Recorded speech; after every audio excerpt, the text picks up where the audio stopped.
জুটলো রে বাবা, এখনো ঠাকুর পুজো হয়নি। কি ব্যাপার, কি চাই? মা, ভিখিরিকে 10টা টাকা ভিক্ষা দেন মা, ভগবান আপনার মঙ্গল করবেন। ও হরি, এ কেমন বায়না! 10 টাকা কেউ ভিক্ষে চায়? তাছাড়া সকাল সকাল 10টা টাকা খসলে নেহাতি অমঙ্গল। আমি তো আপনার মঙ্গলের কথা বলিনি মা, ভিক্ষাদানের মঙ্গল একমাত্র গ্রহিতা, দাতার তো লস হবেই মা। আচ্ছা আচ্ছা, বড় বড় কথা বলছো, অথচ ভিক্ষা চাইতে তোমার লজ্জা পায় না? লজ্জা? লজ্জা না থাকলে নাগা সন্ন্যাসী বা ভিখারি হওয়া যায় না মা। তাছাড়া শ্রী শ্রী রামকৃষ্ণদেব বলেছেন না, লজ্জা ঘৃণা ভয় 3 থাকতে নয়। ও বাবা, ঠাকুর রামকৃষ্ণের বাণীও তোমার জানা আছে দেখছি। কেন থাকবে না মা, এটা ইনফরমেশন টেকনোলজির যুগ, সবাইকেই খবরাখবর রাখতে হয়।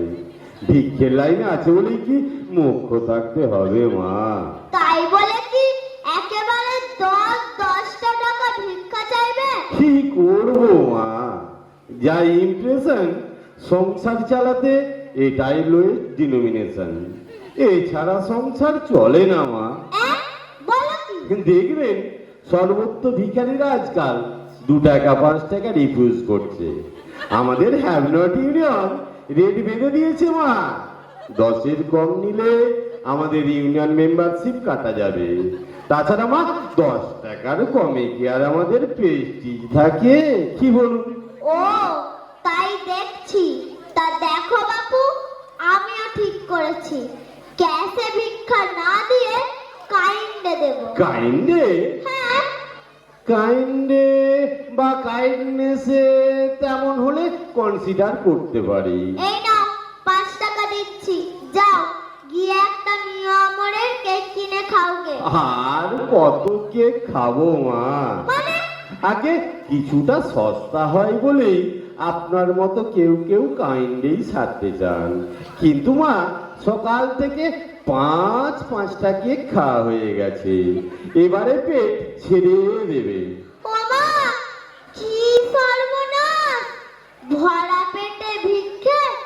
তুমি তো দেখছি ভিক্ষে এথিক্সটারই হেনস্থা করে ছাড়লে। শুধু পেট ভরলেই কি আর ভিক্ষার প্রয়োজন ফুরায় মা জাননি? ভবিষ্যতের জন্য সঞ্চয় করতে হবে না? কি কেলেঙ্কারি রে বাবা! সঞ্চয় করতে হবে পরের টাকায়? ছিছি, কাউকে পর ভাবতে নেই মা, পর ভাবে না বলেই তো এ দেশ ভরে ব্যাপক তোলা আদায়ের ব্যবস্থা গড়ে উঠেছে।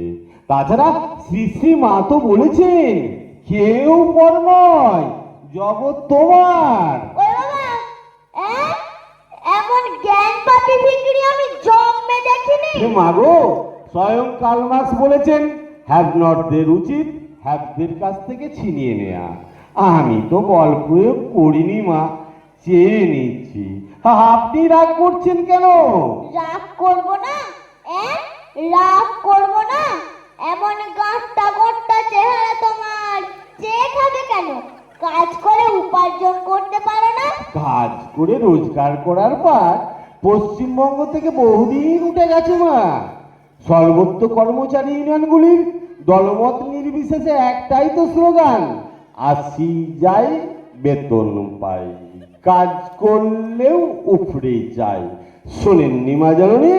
শুনেছি বই কি, এই করেই তো দেশটা গোল্লায় গেল। হ্যাঁ মা, কাজ কোথায় যে কাজ করব?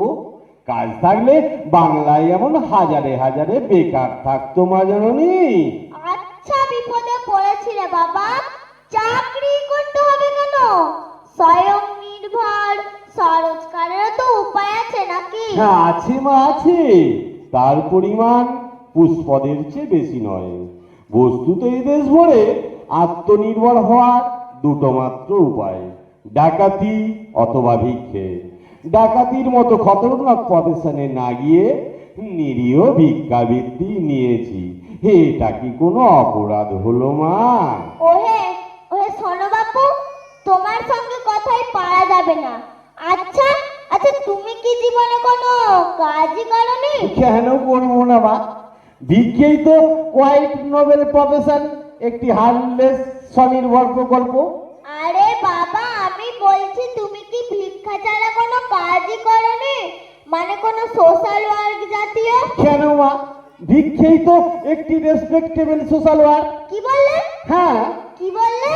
ভিক্ষে সোশ্যাল ওয়ার্ক? হ্যাঁ, নয়, দাতাকে পুণ্য অর্জনের সুযোগ করে দিতেই আমাদের এই পরিষেবা। কি বলো কি? ভিক্ষে হলো পরিষেবা? নয়, ভেবে দেখুন মা, লোকে পুণ্য অর্জন করতে দেশ দেশান্তরে ছোটে, তাতে যেমন খরচ তেমনি নানান হেফা পথশ্রম। আমি তো সেই সব পুণ্যলোভীদের ট্রাভেল ইউজলেস এক্সপেন্ডিচার বাঁচিয়ে ফুকুটে পুণ্য অর্জন করতে সাহায্য করি। সে ভিক্ষে দিয়েই তো অনন্ত স্বর্গের পাসপোর্ট। বলুন ঠিক বলছি কিনা? তাও তো বটে। এই ব্যাপারটা তো ভেবে দেখিনি। আর ভেবে সময় নষ্ট করবেন না মা, জানি সামান্য 10 টাকা তো, তাছাড়া মা এত সস্তায় এমন পরিষেবা কে দেবে? এই যে ভিক্ষের সপক্ষে কনভিন্সিং সোয়াল, মার্কেটিং টেকনিক সম্পর্কে জানকারি, তার কনসালটেন্ট ফিস দেবেন না মা, জানি। আমি তো তোমাকে কনসালটেন্ট করতে চাইনি। নাই বা গেলেন, গায়ে পড়ে অ্যাডভাইস দেওয়াও তো কনসালটেন্সি ভিত্তির অঙ্গ। ফর নাথিং কারোর রুজির পথে কাটা হয়ে দাঁড়াবেন না মা। ওহো, তোমাকে ভিক্ষা বৃত্তির কনসালটেন্ট কে হতে বলেছিল? কে আর বলবে মা, গরজ বড়বালায়। দেখছেন না, একদিন যারা পুঁজিপতিদের কালো হাত ভেঙে দাও, গুঁড়িয়ে দাও বলে চিৎকার করতো, আজ কেমন লেজে গোবরে হয়ে পুঁজিবাদীদের ভজনায় ভিক্ষের ঝুলি কাঁধে দৌড়ে দৌড়ে ঘুরে বেড়াচ্ছে। আরে বাবা, সে তো শিল্পর উন্নতির জন্য। যথার্থই বলেছেন মা, জানি বাংলার উন্নতির জন্যই তারা ভিক্ষের ঝুলি কাঁধে দৌড়ে দৌড়ে ঘুরে বেড়াচ্ছে। তাহলে দেখুন মা, দেশোন্নতি চান কিংবা আত্মোন্নতি, ভিক্ষের কোনো বিকল্প নেই। উফ, বাপরে বাপ, হাত ধরিয়ে ছাড়লে সকাল সকাল। নাও নাও নাও, 10 টাকা নাও।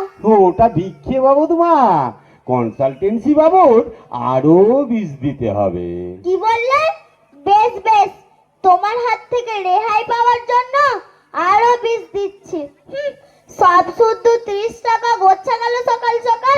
আচ্ছা বলবেন না মা, এ আপনার আশীর্বাদ। তাই হোক তাই হোক, এই আশীর্বাদ নিয়েই এবার বিদায় হও। থ্যাংক ইউ মা, জাননি আপনাদের দয়া মায়ার কোলেই আমাদের বাড়ি বৃদ্ধি। এমন করে চিরবিদায় দিয়ে কোল ছাড়া করবেন না মা। টাটা, বাই বাই, ফির মিলেঙ্গে, নমস্কার। বলা হয়ে থাকে শিক্ষক বা শিক্ষিকা হলেন ছাত্র বা ছাত্রীর কাছে রোল মডেল। আর বর্তমান শিক্ষা ব্যবস্থায় শিক্ষক শিক্ষিকাদেরকে